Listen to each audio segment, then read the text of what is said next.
la drogue, il la viole, il la tue, et s'en débarrasse en la jetant dans un puits.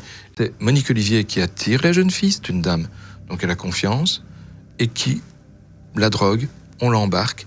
Monique Olivier vérifie si la jeune fille est vierge, parce que si elle n'est pas vierge, ça ne les intéresse pas. On drogue la jeune fille en question, et Michel Fourniret accomplit l'acte qu'il voulait accomplir. Et en même temps, il tue la personne en général en l'étranglant. Pourquoi il les tue? Ça fait partie de son fantasme. Posséder une jeune fille qui sera plus possédée après par personne et qui n'a jamais été possédée puisqu'elle est vierge. C'est son fantasme. C'est comme ça qu'il le réalise. Il a toujours la même manière, il les étrangle à la fin toujours. ou une grosse partie? Pour une grosse part, c'est l'étranglement. Comment ça se passe la première victime? La toute première, elle vient de sortir de prison. Il est sorti de prison depuis 2 mois. Et à cette époque, il ramasse une jeune fille de 17 ans, elle s'appelle Isabelle Lavigne. Il la drogue, il la viole, il la tue, et s'en débarrasse en la jetant dans un puits. Et il va falloir un petit moment, parce que c'est juste en 2006 qu'on l'a retrouvée. Jusque-là, on l'a pas retrouvée. Il y a encore 20 ans plus tard. Il y a encore plein de victimes suspectées de Fourniret qu'on n'a jamais retrouvées.